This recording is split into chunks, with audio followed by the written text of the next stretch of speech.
Welcome to the With You Rugby podcast, designed to give you an in-depth look at the United States Rugby Foundation, including our grant programs and recipients, fundraisers, events, and much more.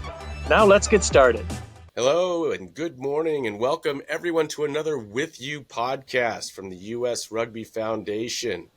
As we get closer to July, where our Hall of Fame will be in Washington, D.C. on July 18, we want to get to know some of the class of 2025 a little bit better. Barb Fugate is with me this morning, and she is an absolute powerhouse and force in the history of women's rugby in the USA and around the world. So we want to know what drove her, what made her the rugby person and the rugby legend that she is today. And, you know, one of the things that she does very well, she's made great decisions her whole life. And one of them is, again, being part of the class of 2025, because this class is being inducted on a huge rugby weekend here in the United States. Thursday, July 17th is the 50th anniversary of USA Rugby. Friday, the 18th is the Hall of Fame ceremony, and then Saturday, a doubleheader with both men's and women's programs playing, the national teams playing, all in Washington, D.C., all in July. It's going to be a fabulous weekend of rugby, and it really, I love the fact that the men and the women are playing on the same day because of your life story, Barb, and how you elevated one half of our population to play rugby. So welcome, Barb Fugate, here to the With You podcast. Thanks, John. I appreciate you having me. Yeah, absolutely. So you had a 40-year career, it says here. Oh my goodness. I was really, really young when I started. Right. So when did you start? What was this young age that you started with? And we won't do the math. We're not doing math? Good. No. I'm not up to math today. Yeah. Right. Well. But didn't you begin at 26 years old? Yeah. Yeah, Hardly I think it was young. 26. Yeah. Well, there really wasn't youth rugby to speak of in those years, but I did have an exposure to rugby when I was younger, which is kind of a fun thing, and I didn't realize it. I didn't really put it together until later, but my dad, we lived in suburban St. Louis when I was growing up, going to high school, and I was probably maybe a freshman in high school at the time, or maybe younger, so early 70s, and my dad had two gentlemen from South Africa who worked for him. He worked in the chemical industry, and two of his employees were South Africans, and they played rugby.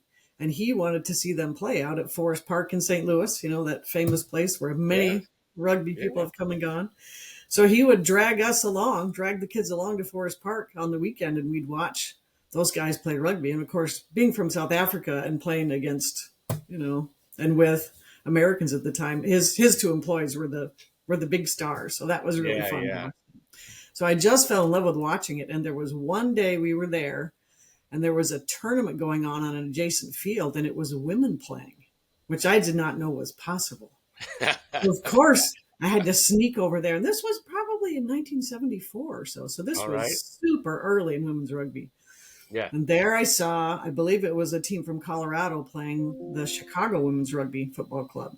My dad went over there with me, and he was not that kind of dad that bought you things, but he bought me a Chicago Women's Rugby Football t-shirt. It was just a yellow shirt that said CWRFC on the front of it in small script. I didn't even know what all that meant. What's RFC for? But I had this t-shirt, and I wore that t-shirt to death for years. And I had that vision in my mind. He wasn't wild about me playing, but I had seen them play. Yeah. And I loved the game at that point because I just loved watching it with my dad. So I was a kid. So there you go. 10 years later, I'm out of college, been in the Marine Corps, done with the Marine Corps. I'm in Long Beach, California, and I had to find a gym because I couldn't use the gym on the Marine Corps base anymore. And my trainer at the gym played for Belmont Shore. And she said, have you thought about playing rugby? And I thought, there it is. I found it. It's come together. It's coming together now. Yeah. So I was hooked before I was even hooked. I was waiting. Yeah. So at your time in the Marine Corps, there was no women's rugby at that point? No, not yet. It did come later, but there was none at that point. Yeah. Okay. So there were no options. And then while you were in the Marine Corps, did you travel around and all that? possibly getting exposure at all, if at various bases? I don't know. No, didn't see it at all. Okay. Was This was in So, the early '80s, yeah. so no, you really So didn't see it. it was really Belmont Shore that started you. Yep, yep. There we go. But then you made the very wise decision to come down to San Diego. I did. I went from Belmont Yay. Shore to San Diego. Yep, exactly. I was a San Diego surfer for 4 or at least 4 years, maybe 5 years. Yep. There you go. And were they a national powerhouse then as well? Because they always seem to be. Well, They were. Yeah, they went to nationals. And I saw them play at nationals the last year I was with Belmont Shore. I went to okay. nationals anyway, even though I wasn't playing because I was injured at the time. But I saw San Diego play in the national championships in that year. So that would have been, maybe 85 or 86, probably Yeah. 86. Yeah. There we go. Yep. And was it always scrum half for you, or did you get to try other positions? Well, there's a story there. Yeah, so I had started running when I was 12, so long, long ago, before they even made running shoes for girls. I was running in suburban St. Louis. People would look at me. I had cars pull over and ask me if I was okay. Was I running from something? You were probably going pretty fast then. My goodness. I don't know. Probably not, but you never saw girls or women running ever. I mean, they didn't even Wow. make the Nike Senorita Cortez until years later. I had to run in tennis shoes, literally There you tennis. go. Right. Yeah. So I was pretty fit, and then having gone through the Marine Corps and all that, Yeah. running, that was the easy part. Right. So they stuck me on the wing, Belmont Shore did. And this, again, was back in the years when you didn't have substitution. So you didn't get to play much, right? I mean, you couldn't just rotate people in. You didn't get to. And the league's schedule was such that Belmont Shore needed to win every league game. So people like me only got to play when there were tournaments, when the games were shorter and there were more games in a weekend and you could actually get some game time. So they stuck me in at wing, just because I could run. I was not very coordinated at the point. So I started at wing, and then when I figured out how to pass, and I moved into outside center for Belmont Shore. So, but I was good. I was happy to run. Yeah, absolutely. And you were getting the ball. Yeah, they moved the ball around. So I didn't move into scrum half until I moved to San Diego. And so at that point, did you start playing more? Because obviously at some point you had to start playing more. You ended up on the national team. So when Right. Yeah. didn't happen. My second year at Belmont Shore, once I was moved to outside center, I started. I was able to play every game at that point. Yep. Good. But the first year I did not. Good. And then off to Minnesota, because once you're in San Diego, the next place you always want to go is Minnesota. Absolutely. Of course. It's a logical progression. Right. There were people here who heard that I'd moved there from San Diego, and they bet I'd last a year. I'm still here. And you're still there. You're still Yep. there. Yeah. Yep. Still So in beautiful why the Minnesota. move to Minnesota then? Was it a job? No. I only ever moved for rugby in those years. Yeah. There you go. Minnesota had just had won the national championship the previous year in Naperville, Illinois. And I had a good friend who was moving back up here. Jane Tierney was from Minnesota, had been in San Diego for a year, but was moving back to Minnesota. And Chris Leach, we didn't really have a full-time coach. I never really had one at that point in my career. But Minnesota was coached by Chris Leach, who was also at that time the assistant coach of the national team. And so I came up here to be with the Minnesota team and to be coached by Chris Leach, who was a great mentor and coach. He taught me more than I can ever even put back together about how to play the game and specifically the technical aspects of being a scrum half. So he devoted a lot of extra time for me. Yep. So was that move purposeful in the sense that you knew who was coaching there and you knew you wanted to? That is great. It was. And then I just figured I'd find a job. I mean, I worked in banking. You can find it. There's banks everywhere. There's banks. We got There's banks everywhere. You'll find a job. Yep. So as you're playing, you were selected almost all the time for at least territorial teams early on, and did well, captained a few of them. Were those territorial teams? That's tough for me to say. That's a lot of T's. Yeah, that's a lot of T's in a row. So was that more back when we were playing just like the 4 unions and you could just tour once a year kind of thing, or did you go on any tours with the territorial teams? We were just sort of turning that corner. I Okay. was in California. It was the Pacific Coast Grizzlies because it was the four territories then, Yeah. as you noted. And the first year I tried out, I didn't make it, and I decided, well, I'm just going to have to not give them a choice, but to select me next year. My partner at the time, the person who taught me a ton about being a scrum half, was Chris Harju, who was a national team fly half. So she taught me what my job was as a scrum half, literally. And so I spent that year training and trying to figure it out. And then the next year I made the Pacific Coast Grizzlies kind of as a utility player, but hey, you'll take it. If you get on the team, put Get the your U on foot my in. back. I'll do whatever you want me to do. I can be an outside back. I can be a scrum half, whatever. I'm the U. And it was in that role when the Grizzlies took our first tour, first time a formal women's side of a territorial level had gone on a tour. We went to New Zealand.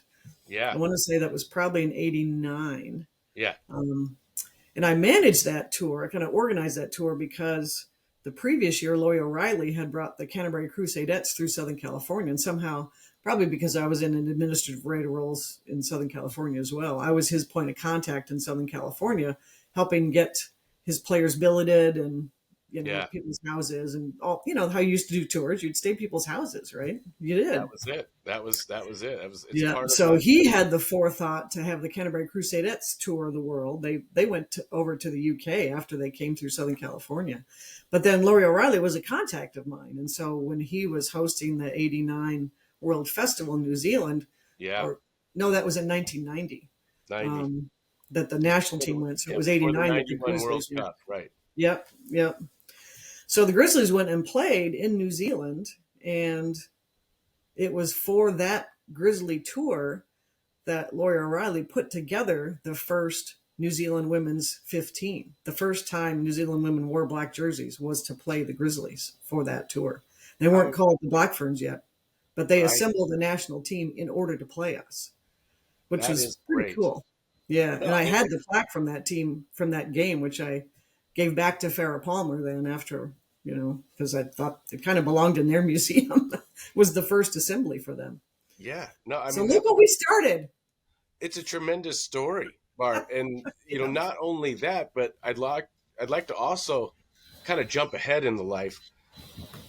So you not only got the Black Ferns to essentially put the right logo on the jersey. They weren't called that. They're the 15. Yeah. 15. Yeah. But you started that. You also did it for the USA women's team. Tell us about that, about finally getting an eagle on the jersey. Well, Jamie Jordan gets the credit for that in a lot of Okay, ways. tell the story. Yeah. So we, you were part as of it. you sort of alluded to, then in 1990, when Laurie O'Reilly was hosting the World Rugby Festival, in order to have a world event before the '91 World Cup, which was now on the calendar. We, the U.S. national team, and I was the women's national events coordinator at the time on the women's committee. So that was my role, was to find venues for the women's national team. Venues, to say it plural, was ridiculous because all we had ever done, 87, 88, 89, was play Canada. We had one match a year, and it was against Canada. And it just went back and forth between us and Canada. And it was a great partnership, and thank God we had each other. But in 1990, Canada had to cancel. So we were literally not going to have a match for the women's national team in the whole year of 1990, with the World Cup coming in early '91. Right. And Laurie O'Reilly kept calling me. Again, this is way before email. And, so we're getting snail mail letters. And he's calling me. You've got to get your national team to come to this World Rugby Festival. And he wanted us, of course, because it would make a better tournament for them, too. Right. Because the Soviet Union was going to be there. They were still called the Soviet Union then. The Netherlands were going to be there. Japan was there, and there were a couple other teams. And he really wanted us. And so he sweetened the pot as much as he could to make sure we would all have free places to stay. Again, we were staying in people's houses. And Jamie Jordan was the chair of the women's committee at the time, and we didn't have any funding. And so we couldn't pay for our coaches, for Chris Leach and Kevin, to go. So we were player coach. So Kathy Flores was our coach for that tour. Yeah. And Chris Harju was the backs coach. So that was the first time Kathy coached the national team. And, she was awesome at it. That worked of course. out. Yeah. That worked out. Right. But we didn't get to wear the logo. we were still using the women's committee logo. Yeah. And so then when we went there, we suffered our first loss ever, very close loss to New Zealand, but we learned what it's like to go to New Zealand and play against people with black jerseys on. It was a whole different deal, whole different level of physicality, of intensity. I mean, I don't have to tell you what that's like. So it was very eye-opening for us to go to New Zealand, and we'd never lost a game until then. And it was a shock to us, that, oh my gosh, woo. I mean, I think it was a 3-point margin. It was a very close game, but it was still brutal. So then fast forward to getting ready to go in 91, and Jamie was our representative on the USA board as the chair of the women's committee. Right. And, again, there was no money to send us. USA Rugby had no funding, provided nothing. And so Jamie put her foot down and said, the one thing you're going to do is call us Eagles and let us wear this jersey. You're going to do that. She didn't give me any choice. Yeah, there was no yes or no on that. It wasn't a question. Yeah. No. And, you know Jamie Jordan. Once you're into that territory, there's only one way that's going to end. So she stayed on it. She really pressed the case, and so finally, for the first time, getting the jerseys put together for the '91 World Cup, we were able to tell Land's End, yeah, you guys have that logo. Go ahead and put it on our jerseys. So, that's fantastic. Yeah, that was pretty cool. Yeah, I mean, essentially 2 national teams. You have a little bit of a play in both of those happening. Yeah. As you're telling these stories, I find it interesting that you're always a player and an administrator. Yeah, I was. Yeah. And that's never changed, I don't think, with you. You're always involved. Yeah. In the game. But so let's you've got to focus on the World Cup. It's coming up. Yeah. There were some highs and lows with that. Yeah. Tell us about the World Cup. Well, yeah, I mean, it was it's hard to describe because we don't have that perspective anymore of doing something for the first time it ever happened. Yeah. I mean, it really did feel like we were going out into uncharted territory. We were going a place no one had ever been. Right. And I don't think anyone else believed it. But when we were in Tallahassee that year for ITTs, when that team was selected, I think it was in January of that same year of 91, when we still selected the teams at the interterritorial tournament. Right. And so that tournament was held, and literally the team was posted on the wall of a conference room as we all waited around in the lobby, to see who was going to make that team. Yeah, is your name on that list? Yeah. Yeah. So that was some wild times. But then going there, talking to one another in the lobby after the list was posted, we already knew we were world beaters at that point. I mean, that was, if there was ever any such thing as a dream team. I mean, I was a role player on that team, but all of the best players in our country assembled for that tour. It was mind-blowing to look around and to look at the people who were legends to us already. We're all in the same team. I mean, that just didn't happen. Yeah. So we had a very clear expectation that we were going to compete for the title, but going over there, no one on the other end thought so. They knew that we'd lost in New Zealand, and the media, to any degree the media even noticed that this was happening. The full expectation was that the final would be between England and New Zealand. Ah, there we go. Yeah, because we were on the same side of the bracket as New Zealand, and who expected us to get through that? We did. Besides you guys, right? Yeah, besides us, nobody. Yep. Yeah, there are about 25 people. Yep, you could count them. There you go. Yeah, oh, that's fantastic. So you get to the World Cup, and there it is. It's on. There we are. It's on. Yep. And I think, as you know, this part of the story, I already had a knee that was not in great shape, but it totally blew out in the first match against the Netherlands, and it was pouring rain, freezing cold, blew that out. I mean, but again, I had a little bit of imposter syndrome in the first place being on that team. And so it's not as if, someone who was pivotal to the team was going to change our fortunes there in that tournament. Paddy O'Connell stepped up, played every minute at scrum half. And again, this was still in those years when you did not substitute. And so the people you took, if you started, you were going to finish the game. And so Paddy was more than prepared to do that job. she did a great job at it. No. Yeah, so we get through to that New Zealand game, and it's the semifinal. And this is a story. I'm going to digress a little bit to tell you this story, Please just do. because it's a great story. So we're in the semifinal with New Zealand. And to us, having had our eyes open the previous summer in New Zealand about what that meant to play New Zealand and what it was going to take to compete with them, just the commitment and the physicality of it, we felt like we had a score to settle with them. They had at this point had never lost now, so they blew through the pool phase, just blowing teams out of the park, 100 plus points, right? Wow. So they were steamrolling through the tournament, full speed ahead. Everyone's expecting them to be in the final against England. And we had them in the semifinal, and we had a score to settle with them. We were still mad about the previous summer, right? Yeah. And it was intense. It was an extraordinary match, and it's too bad the only record of it is a grainy handheld, video. But if you've had a chance to see it, Yeah. It was a battle, and they could not cross our line. They never scored, which was impossible. Mind blowing. They could not score. They came close one time. The scrum master was diving across, and Chris Hardew, our fly half, dove with her and dislodged the ball from her hands. It was that close. Wow. Yeah. Wow. Yeah. I mean, if you could have a replay of that now, it would be replayed 1,000 times, but I can still see it. So, yeah, so we won. We beat them 7-0, 1 try and 1 penalty kick. This was when tries were worth 4 points, right? Yep, exactly. So 7-0, they couldn't cross our line. I mean, you can't complain about losing when you cannot score.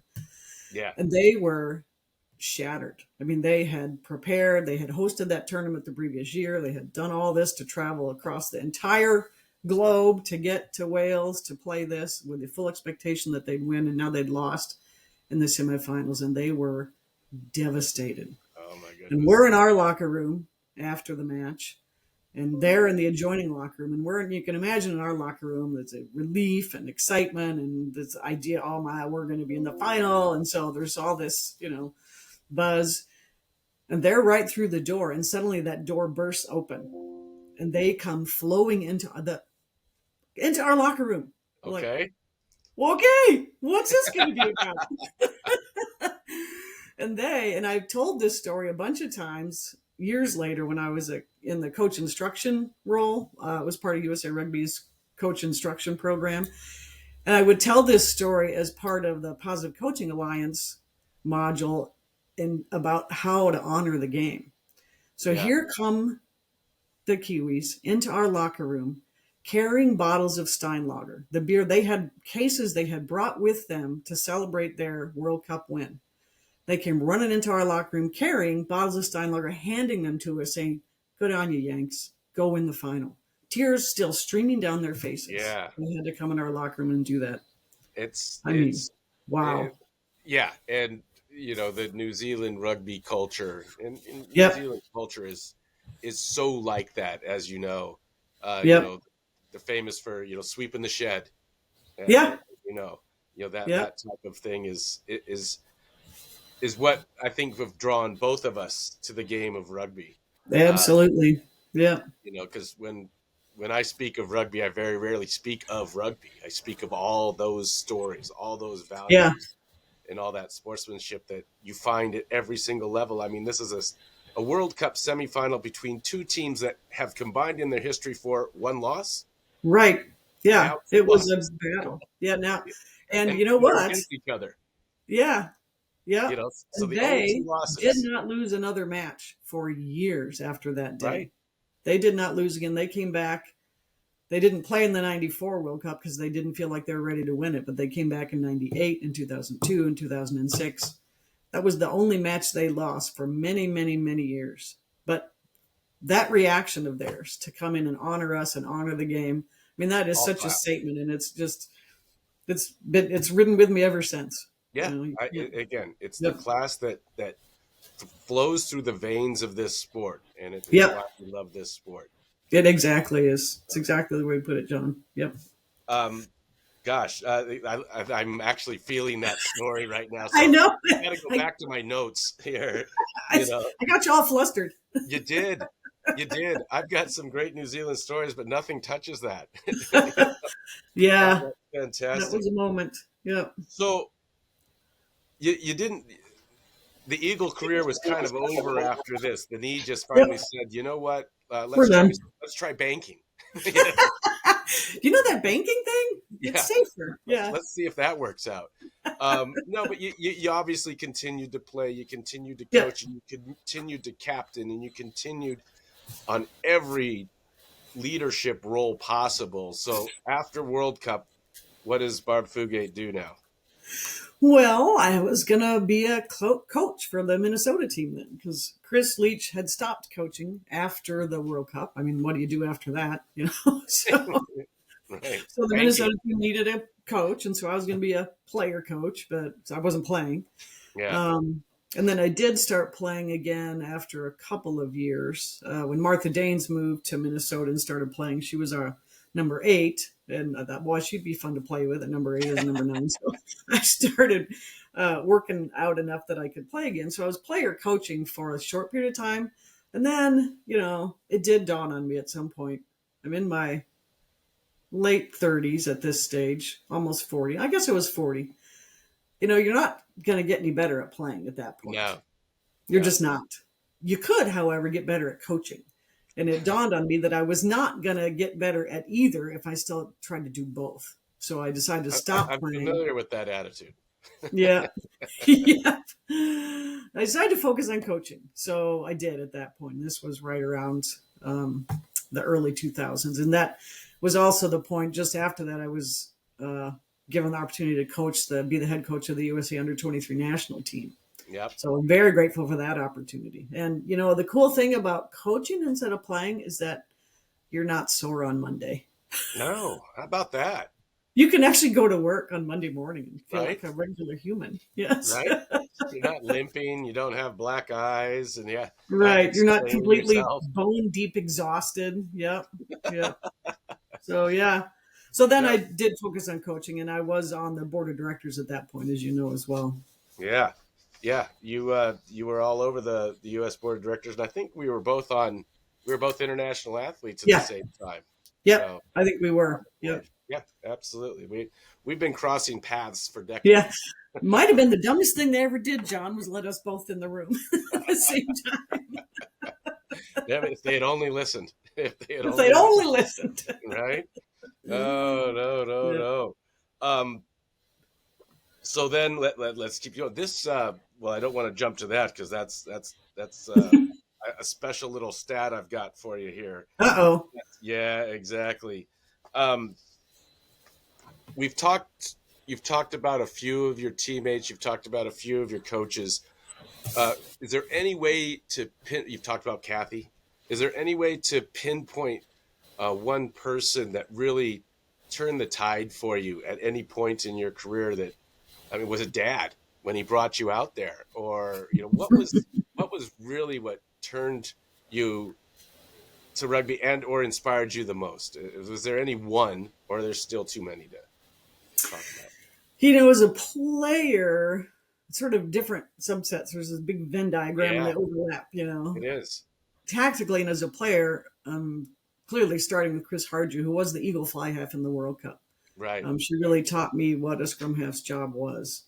And then a little bit later in Minnesota, Jane Tierney is the hooker and Martha Danes is the 8. So, you sort of follow the backbone of the team there, the 2, 8, and the 10. Those are probably my most important tactical influences. Yeah. There were times in Minnesota when Martha and Jane would huddle before a scrum. Back in the day when, editorial comment, hookers were allowed to hook. In fact, were expected to. It was a competition for the ball, not a, Right. Yeah. put it in the Wasn't second a race gift. feet. Yeah. Yeah. So Jane and Martha would huddle up before a scrum on the other team's put in and decide if this is one we wanted, and we'd have a back row play on Yeah. for the other team's put in. Yeah. Yeah. Exactly. I remember those types of calls, and I'm going, Yeah. Can't do that I'm anymore. way far away. Yeah. Looking Yeah. in, going, wow, they did that. Well done. Yeah. Yeah. So, yeah. But administratively, it would have to be Ann Berry and Jamie Jordan because they were both, when you and I were put into those brand new international athlete seats that the USOC said to USA Rugby, you need to have athletes on your board. And so Right. you and I were two of the, beneficiaries of those brand new seats around the table.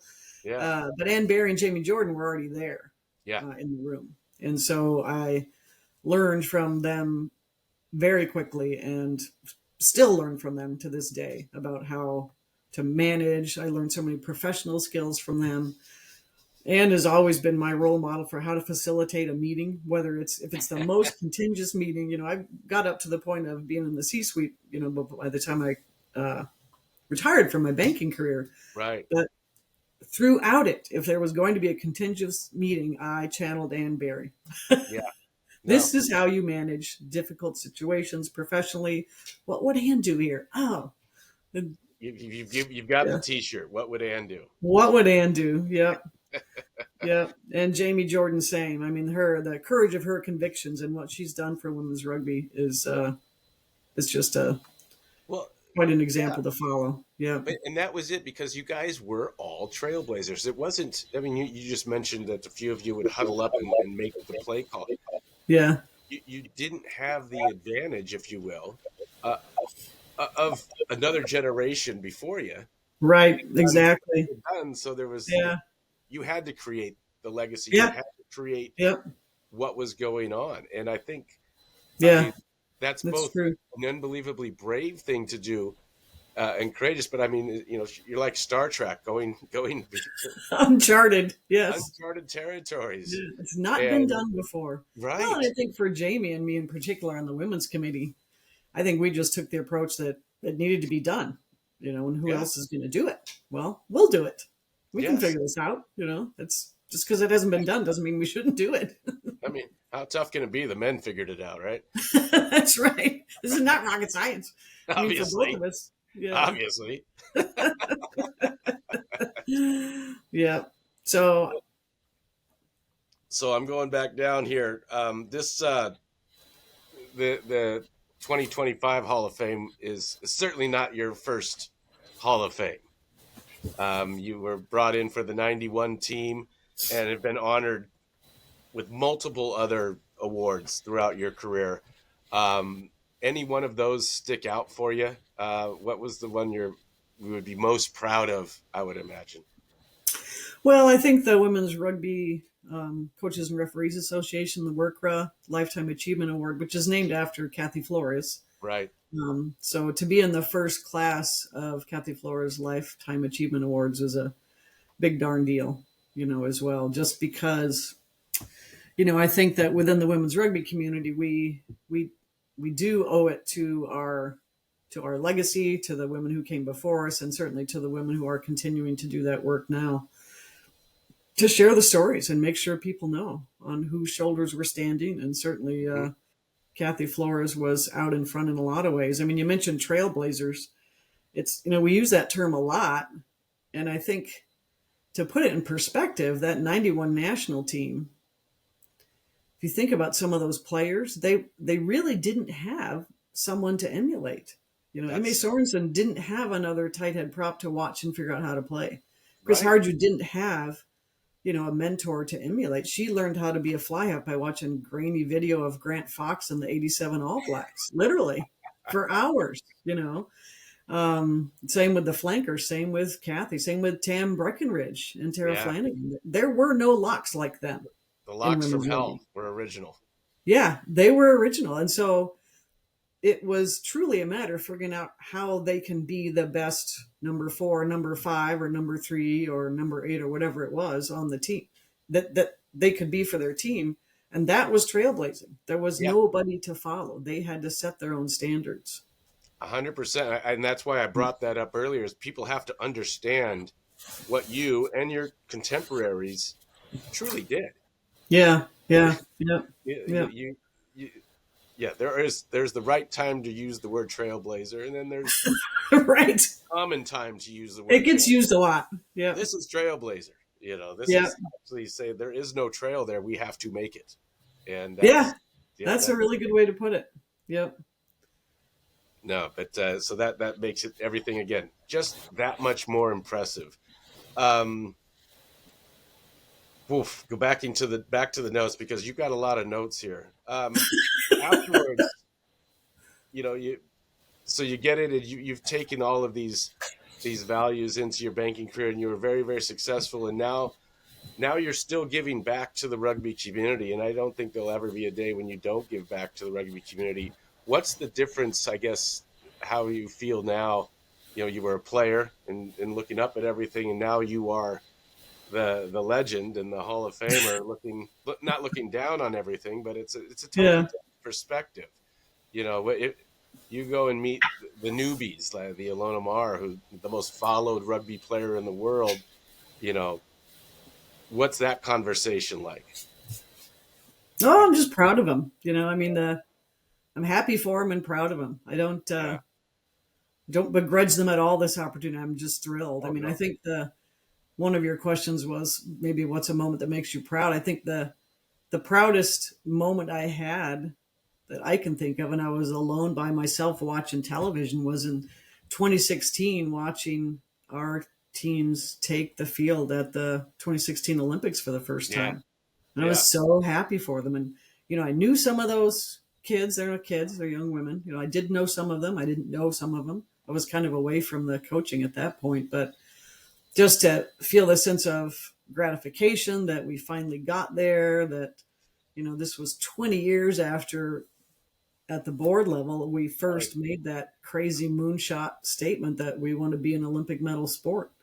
And it was 20 years later. And to know that, maybe we meaning the members of the board and those committees at the time, did the tiniest bit to get that flywheel moving in the right direction, to start those cogs turning. There were so many people along the way that had to take so many steps and get so much done. But just the sense of pride and accomplishment and happiness for those athletes that, I played a tiny part in getting that movement started. So is that what you hope, when your thousands of fans are all two of them? Video, is that what you're hoping they take away from this? Is, hey, keep on keeping on, and truly. Is that kind of really where you're?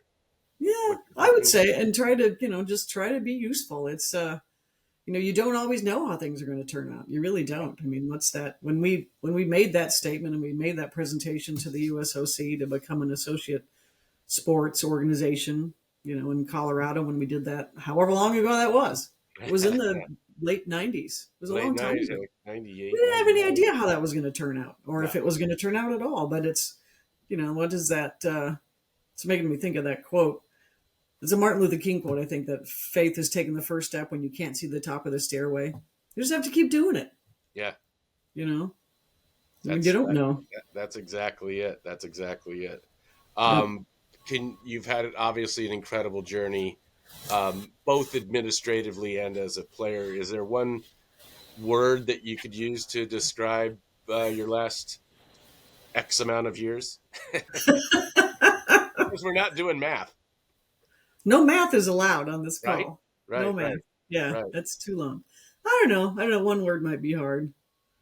It's important to me, and I think it's a way that I've approached my retirement from my professional career as well. Is that it's important to me to be useful, to have my contribution be something that advances something that matters to me, and that has certainly always been true with rugby. It's something we told the under 23 players in the early 2000s when we were coaching, just to make it a personal habit to do more than your share of the hard work off the field and on the field. Just do that. And you'll look back and be gratified that, however it turned out is how it turned out, but be willing to take on more than your share of the hard work. There we go. Gratification. We'll kind of sum that. So there's your one word. There you go. There's a word. What do you go, John? Yes. Yeah. You talk, things happen, right? And then you've done that your whole life. You've spoken, and things have happened. So I want to thank you for that, because without your voice and others, as you've pointed out, many others. Yep. The game is not where it is today. And so that's what I hope people take out of our little conversation here, and I hope that they show up in Washington, D.C. On the Hall of Fame weekend and come watch you in person get elected as an individual to the U.S. Rugby Hall of Fame. So Well, again, I'm that's really grateful for that, John. Thank you. yeah, absolutely. Again, it's the whole week is going to be great. It's July 17th, Thursday is the USA Rugby 50th anniversary. July 18th is the Hall of Fame, and then July 19th the doubleheader, men Whew, versus England and the women versus Fiji, big and double header. big doubleheader. So if you can't make it, there's looks like it'll be on CBS. We hope that everybody does tune in. But you can also watch the Hall of Fame ceremony and watch Barb Fugate, among others, get inducted this year. So thank you very much for your time, Barb, Thank you, and John. we will be seeing you soon. We will see you soon. Thanks again.